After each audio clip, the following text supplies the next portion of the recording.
So in this video we are going to study about hydropower. Advantages of hydropower. Flexible.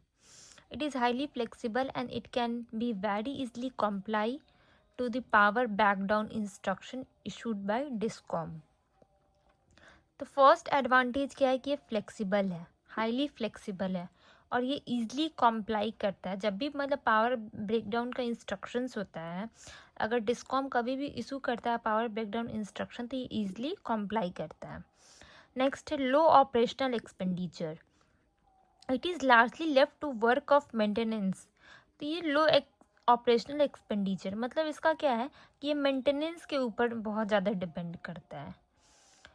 वहीं gas और कोल based power plant है, उसका high operational expenditure होता है, जबकि hydro power का ऑपरेशनल एक्सपेंडिचर लो होता है.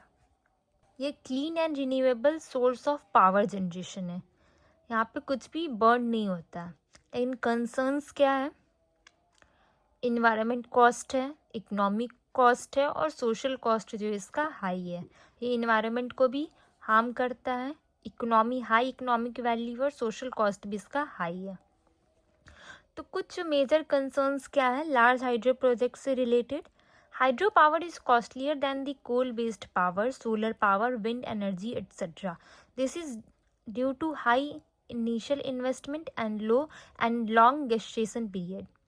हाइड्रो पावर जो होता है वो कोल बेस्ड पावर प्लांट या फिर सोलर पावर या फिर विंड एनर्जी, इनके कंपैरिजन में ये कॉस्टली होता है और इसका हाई इनिशियल इन्वेस्टमेंट होता है और लॉन्ग गेस्टेशन पीरियड होता है.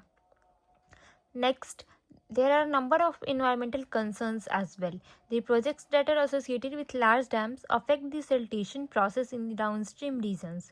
There are issues related to submergence of foreign land and they disturb the aquatic life forms. तो यहाँ पे इन्वायरमेंटल कंसर्न्स भी होता है, जैसे कि जो भी प्रोजेक्ट जहाँ पे लार्ज डैम्स का से एसोसिएटेड होता है वहाँ पे सिल्टेशन प्रोसेस होता है. डाउन स्ट्रीम रीजन में सिल्ट जो होता है वो अफेक्ट होता है, इसी कारण फॉरेस्ट लैंड का सबमर्जेंस हो जाता है और एक्वेटिक लाइफ फॉर्म्स भी डिस्टर्ब होता है. The large reservoirs lead to displacement of people and rehabilitation of displaced people is a challenging task in India.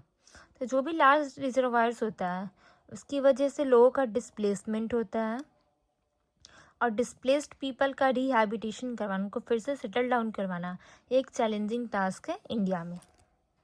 There are some disasters associated with large hydro project. There can be earthquake due to reservoir-induced seismicity. Many a times flood have also been attributed to these projects. तो कुछ disasters होने की भी संभावना है large hydro projects की वजह से. अर्थक्वेक भी हो सकता है क्योंकि रिजर्वायर जो है वो सिस्मिसिटी को इंड्यूस करता है और कभी कभी जो है इस प्रोजेक्ट्स की वजह से फ्लड भी आ जाता है. अब नेक्स्ट हाइड्रो के बाद है गैस बेस्ड पावर प्लांट. तो हम लोग देख सकते हैं यहाँ पे एक चैम्बर बना हुआ है जिसके थ्रू नेचुरल गैस भी इंटर कर रहा है और एयर भी इंटर कर रहा है, जिसकी वजह से टरबाइन रोटेट होता है, एयर हीट होता है, वाटर जो होता है वो स्टीम में कन्वर्ट होता है, इसी कारण टरबाइन जो वो रोटेट करता है. इसका एडवांटेज क्या है गैस बेस्ड पावर प्लांट का कि ये क्लीनर भी है, मोर एफिशिएंट भी है और मोर फ्लेक्सिबल भी है कोल बेस्ड पावर प्लांट्स के कंपैरिजन में. Cleaner, efficient and flexible. It is the power generated through the combustion of natural gas. These conventional sources of power generation produce power through a simple cycle or may also go for cogeneration, that is combined cycle. तो ये जो power generate होता है यहाँ पे natural gas का combustion होता है और ये जो conventional source of power generation है ये पावर सिंपल साइकिल से भी प्रोड्यूस कर सकता है या फिर कोजेनरेशन कंबाइंड साइकिल से भी प्रोड्यूस कर सकता है power. The gas based power plants are cleaner and more efficient than the coal based power plants. तो गैस बेस्ड जो पावर प्लांट्स होते हैं वो ज़्यादा क्लीनर होते हैं, ज़्यादा एफिशिएंट होते हैं कोल बेस्ड पावर प्लांट के कंपैरिजन में. These power plants are also flexible and can help in grid balancing. तो ये जो पावर प्लांट्स होते हैं वो फ्लेक्सिबल भी होते हैं और ग्रिड बैलेंसिंग में भी हेल्प करते हैं. Due to these advantages, the government promotes gas-based power and has set a target to install 15% of power generation capacity from the gas-based power plant.